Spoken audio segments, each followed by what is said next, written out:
Max here, back again. If I sound a little raspy, it's because I'm getting over an illness. So if I kind of cut out talking, it's because I'm probably coughing. But today we are going to get into week 1 of season 4 for the MDL. My match against Noah. We'll kind of go over the team here. The screen's not really optimized, but this is what we're going to work with. So first off is going to be my flagship Pokemon this season is going to be Melmetal. Double Iron Bash, High Horsepower, Thunder Punch, and Protect. This thing really just hits everything on his team. And with these incredible stats, he doesn't really have much of a special offensive mon. I am expecting Alcremie and Porygon, which will be his special mons, and I'm not too worried about them hitting me with anything big, maybe a Mystical Fire from Alcremie. Next up is my Porygon check. This is Pangoro Expert Belt. Melmetal did have the white herb for the Gyarados Intimidate, but this is going to be Close Combat, Knockoff, Iron Head, and Protect. Next up, my Trick Room Setter, of course, is going to be the Dusclops with Frisk, Trick Room, Ally Switch, Nightshade, and Will-O-Wisp.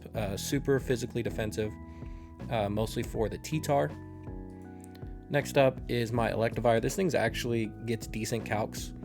With his team being super weak to fighting, Cross Chop is kind of the best option. But this is Wild Charge, Close Combat, or Wild Charge, Cross Chop, Follow Me and Protect. Not much speed. Not much speed is needed. So yeah, a late addition. This was originally going to be Pelipper, but this is going to be Latios with the Cassib Berry for the Marowak. This is the Draco Meteor, Aurasphere, Thunderbolt, and Ally Switch. I don't need much speed in it, so I am able to run Modest. And then next is Mamoswine. This is Pasho Berry, again for the Gyarados. High Horsepower, Superpower, Protect, and Rock Slide. This was max attack, like 60, something like this. Built something like that. But anyway, that's going to be the team, so let's go ahead and get into the replay. Usually you'll see me do actual comms during the match, but this one, like I said, I'm not feeling too great, so I didn't want to be coughing on camera. So this is what he brought. This is the 6 that I expected him to bring. T-Tar, Porygon, Alcremie, Gyarados, Marowak, and the Excadrill. In prep, Alcremie actually gave me a lot of issues, surprisingly. But anyway, let's go ahead and jump into it. For game 1, I'm not leading with my Trick Room core. It really doesn't come until later. But you are just going to see me lead with Mamoswine Electivire. In prep, Mamoswine just did tremendous amount of work. Can't be intimidated. And it really gets coverage for everything outside of the Alcremie. But the Alcremie doesn't have great physical defense. So kind of looking forward to that. And we're just going to fast forward here. He is going to lead with the Marowak Gyarados. So this is a decent lead for me. I can hit either one for super effective and a one-shot, depending on what maxes. But the Gyarados is actually the thing that I'm more than likely going to go after. I'm expecting the Marowak to Protect here if it doesn't max. So not too worried about it, and I do have that Focus Sash on the Electivire. So I am just going to max Rockfall into the Gyarados. I know it'll break my Sash anyway. But looking at this turn play out, this was 100% the right play. Seeing what this Gyarados is actually going to do, it would have been pretty much game over if I didn't end up going into the Gyarados here.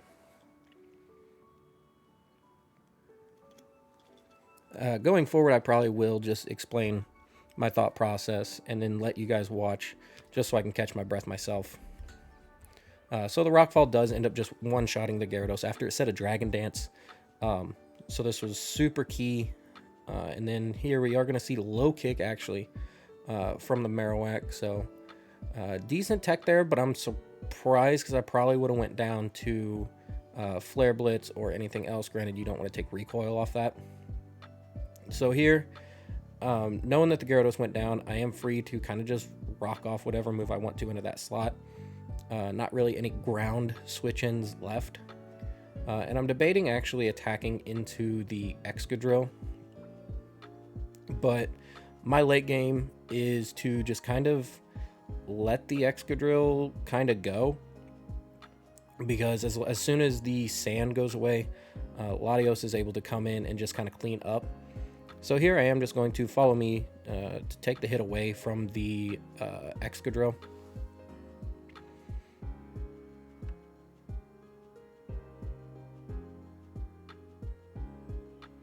So here's the follow me, knowing that I'm faster than the Marowak. The Steel Spike is going to go off, which is going to boost the defense of the Marowak, which is kind of unfortunate. But here comes the Max Quake, and it's just going to KO, or not quite KO. I think he said he lived on 1. And then the Flare Blitz, massive Flare Blitz comes out into the Mamoswine, which is unfortunate. But the Marowak is going to go down, and Mamoswine here is just kind of useless now. So I am going to switch in the Latios here. I don't think I go into Melmetal. I just played this game, and I don't remember what I did. I think oh no, I do go into Melmetal. Okay.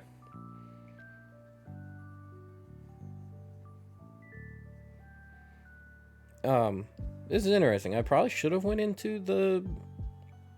No, because I need the Marrow or the Excadrill to not be maxed here.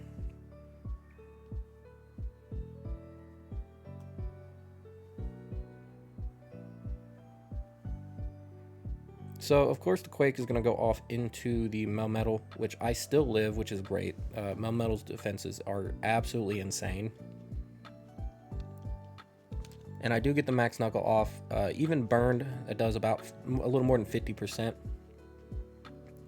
And the crunch comes off, killing my Mamoswine, which is totally fine. Mamoswine's burned. It's not really doing anything in terms of damage. So I am able just to get the double iron bash off into the T-Tar. So now it's a 2v1, and both Mons have really good moves in order to just straight up KO this Excadrill. And so I am going to just ally switch. Since this is game 1, I haven't revealed it yet, and I do think this is a very good spot to do it. And it kind of just wastes the last turn of max. So here I go, ally switching, hoping, and there it is, the Max Quake into the Melmetal slot, and the high horsepower is able to do about 50%, and we see that the Excadrill is actually weakness policy. So I got a lot of good info there. My high horsepower normally is going to KO a non-max Excadrill. So no matter what he does here, if he single targets, I kill with an Aura Sphere. And other than that, this game's pretty much just a wrap. So I'll just let it play out. Unfortunately, he does Rock Slide, which is the correct play. But he does end up flinching my Lottie. So the high horsepower is just going to KO.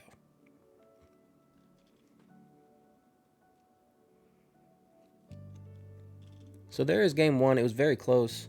There were some plays that honestly could have went either way, with the 1 HP on the Marowak, and then the ally switch read and the flinch on Lottie. If he would have double flinched, my Lottie would have ended up being faster. That was the last turn of sand. So here going into game 2, I'm not going to change much. The Mons I'm going to bring isn't going to change, but the order is. I kind of want Electivire in the back to help protect my Melmetal. So I am just going to lead the Lottie Mamoswine, Electivire Melmetal.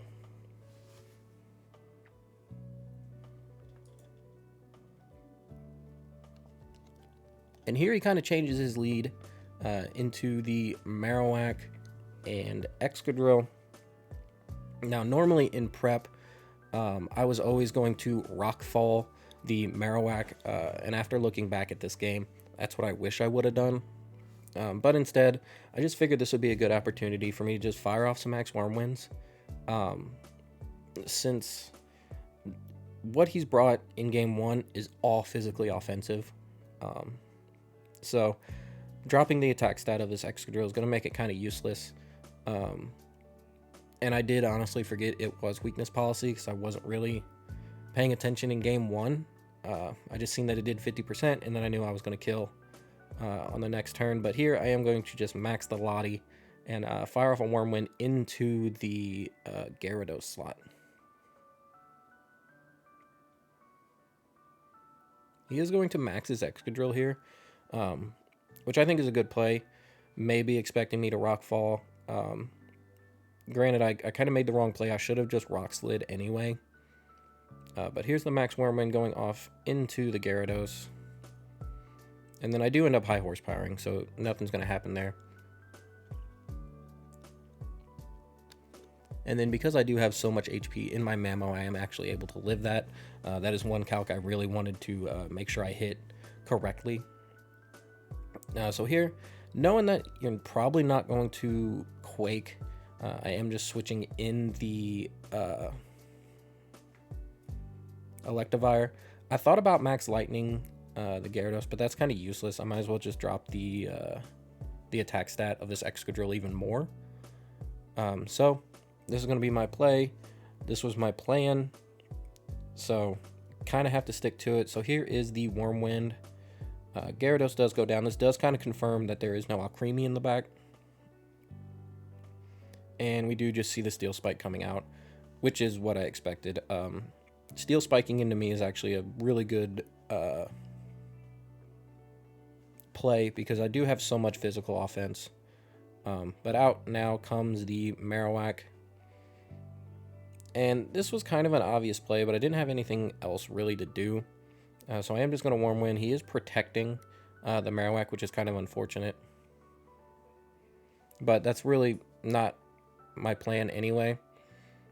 Just to get the attack drop on the Excadrill is super important here.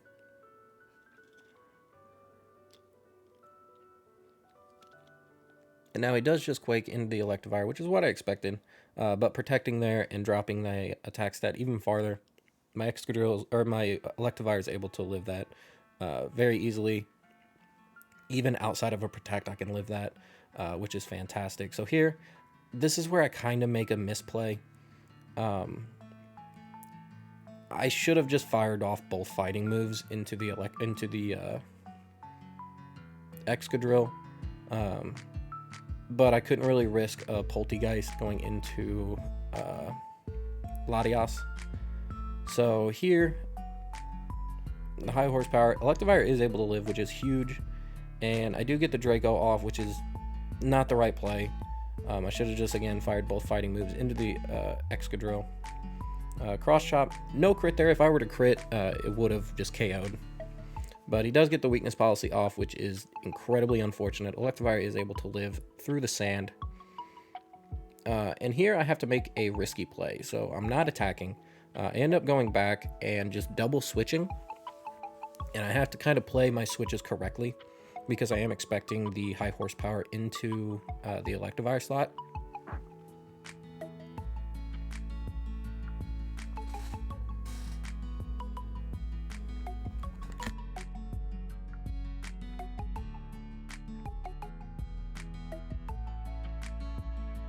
Sorry, I was coughing a lot there.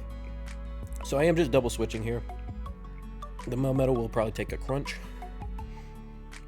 And the Mamoswine is just going to go down here, so not really anything special.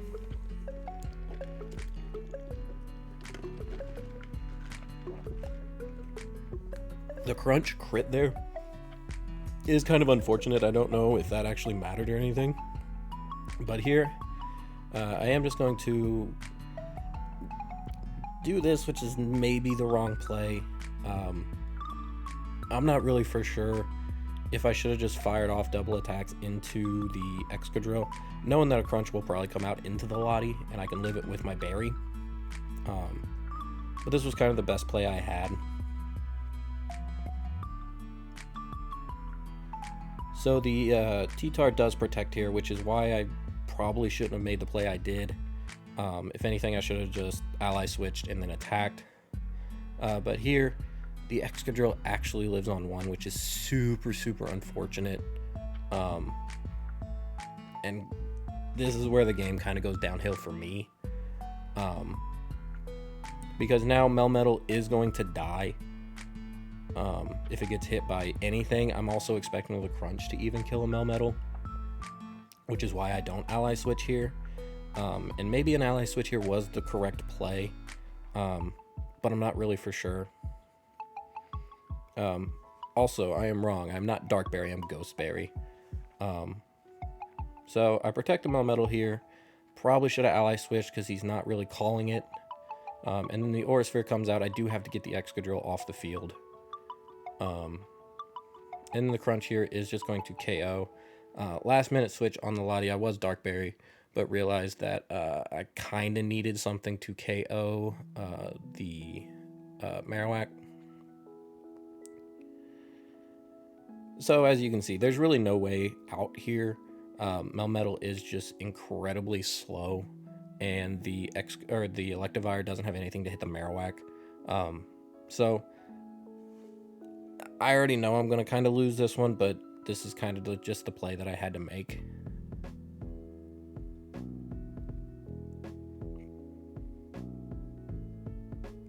So the T-Tar does end up here protecting, and I do have to follow me. This is really the only play I have. Melmetal would have went down to this low kick, because I am heavy and it's super effective.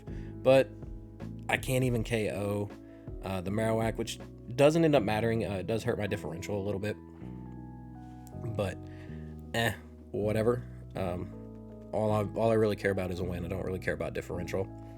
But the superpower does come out here, and it just does KO the Melmetal.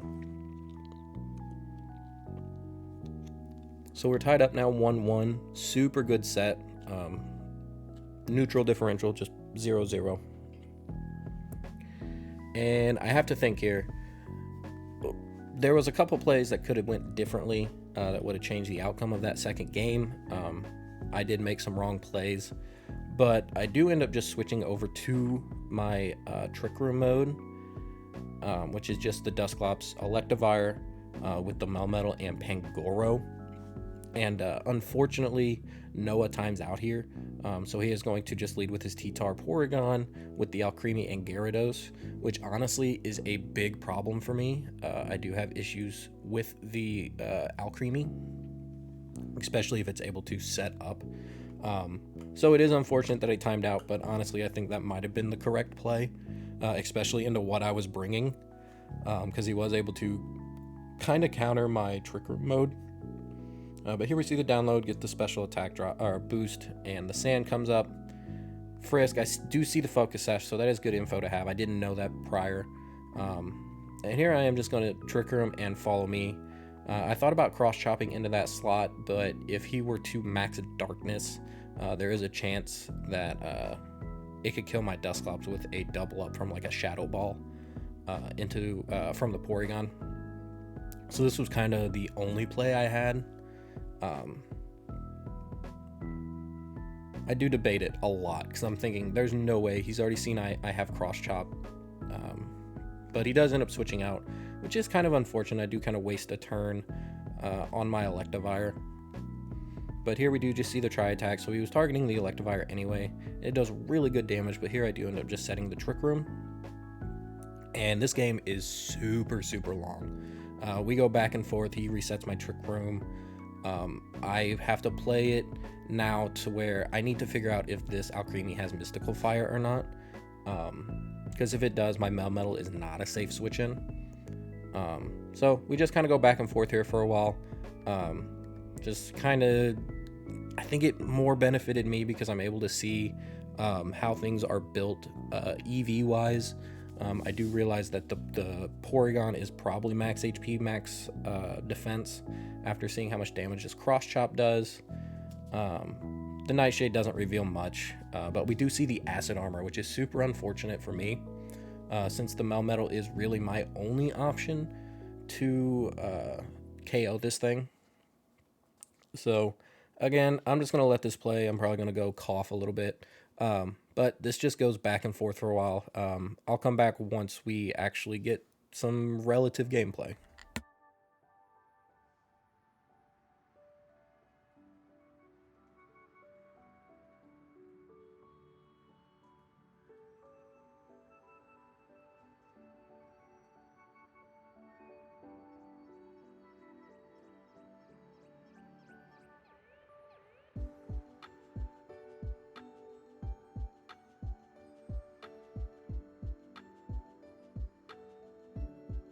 We do see the recover there, so I am kind of gauging once I seen the recover, I am less and less likely to see the Mystical Fire, because it is 100% carrying Dazzling Gleam for Lottie and Pangoro.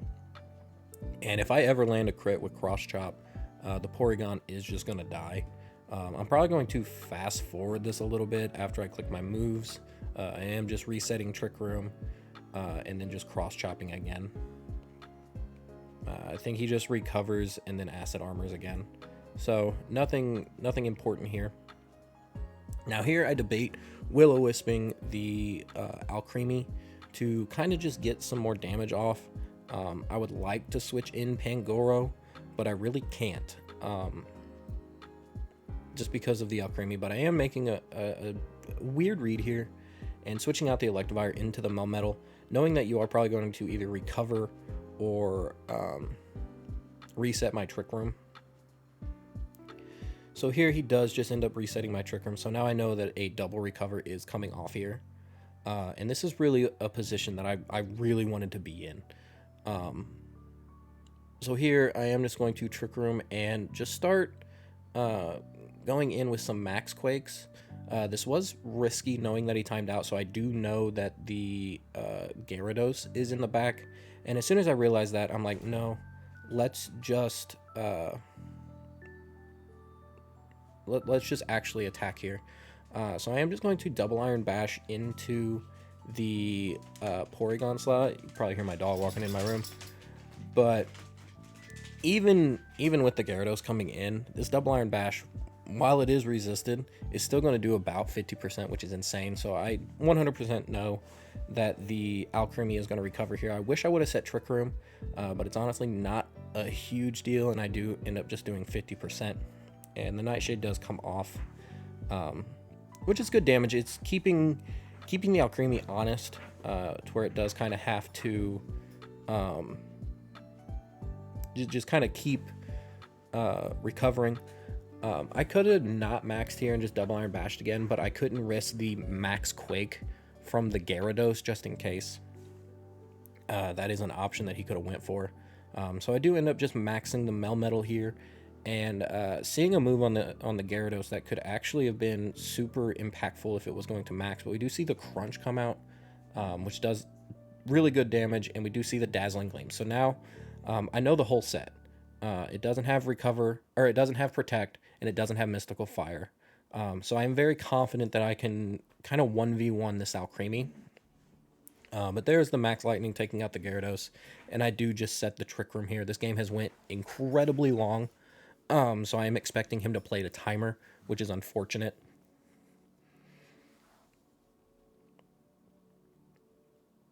He is going to go back out into the Porygon, and right here, I know I have to start setting up Max Quakes. I know it's not going to do incredible damage, which is kind of unfortunate, but I do end up switching back into my Electivire, mostly to sack it, so I can get a clean switch under Trick Room into the Pangoro. I am kind of expecting him to reset Trick Room here, which would be unfortunate, but I do kind of have a play here. And then out comes Electivire. Like I said, mostly for a sack. I do need Dusclops just in case he is going to reset Trick Room. And I was expecting this. As soon as I KO'd the Gyarados, I was expecting this Alcremie after it set up to kind of max. So here I am just launching off Quakes, not doing a whole lot of damage, but that's not really my game plan here. So he is actually just going to recover, which is weird since you are going to max Finale. I was really expecting him to reset the Trick Room, but this just gave me the best opportunity to go out into the Pangoro. I know it is just going to die, but I don't think that the Porygon even has Protect either. We've seen Recover, Trick Room, Tri Attack, and it probably has Shadow Ball or something to actually hit the Dusclops. So here again, I'm just going to boost my Melmetal again. Get to +2 special defense, and the Pangoro is going to be just able to KO the Porygon. So there is the Quake. Again, not doing incredible damage, but the Pangoro doing what it was brought here to do and just KO the Porygon. The crit doesn't matter after seeing that it didn't matter if it was max HP, max defense. The close combat from an expert belt Pangoro is going to kill. And then the G-Max finale, of course, gonna just KO the Pangoro, not a big deal.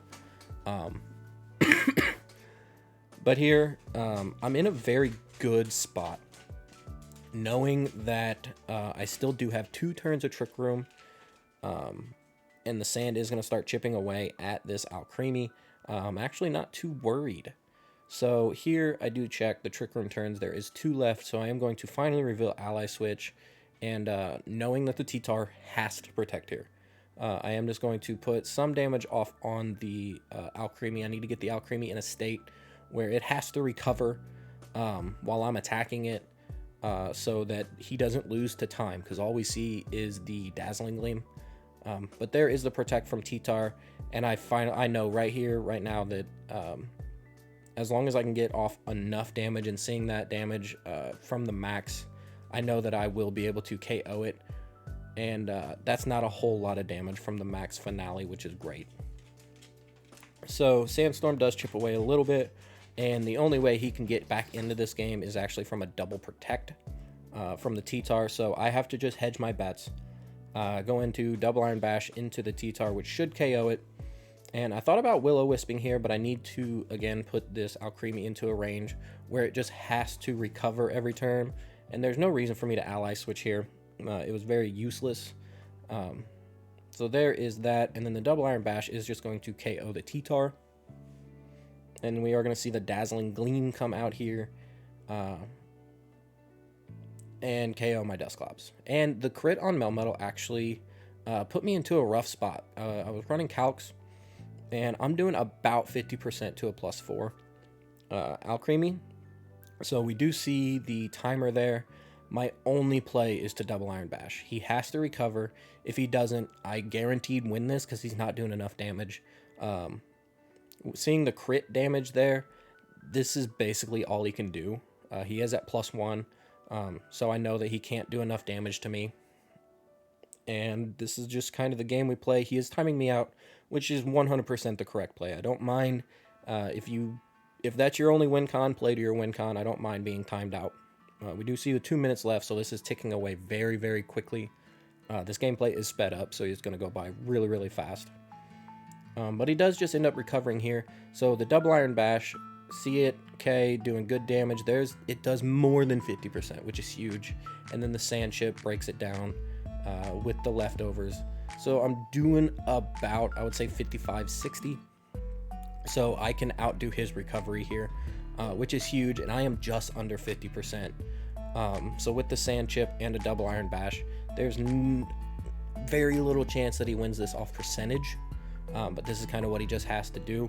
And luckily, right here, I do just end up getting the crit, which is super unfortunate, but I don't think it really mattered, because I would have done so much damage, and then he would have had to have recovered, and then I would have just attacked again, or I could have attacked and then protected after seeing the sand damage, knowing that there's not going to be another move to be launched out, and he couldn't recover up past 50%, and I think I was doing about 60. So he would have been probably at like 30-40% if he was able to recover there. So I don't think the crit mattered. I probably would have won on time anyway. But super good game. GG to Noah. He is going to be a threat after seeing him play. That was super good prep. The weakness policy caught me off guard. I was expecting a lot of weakness berries. But nevertheless, that is week 1. We come away with the win. So I will see you guys in the next one. Peace.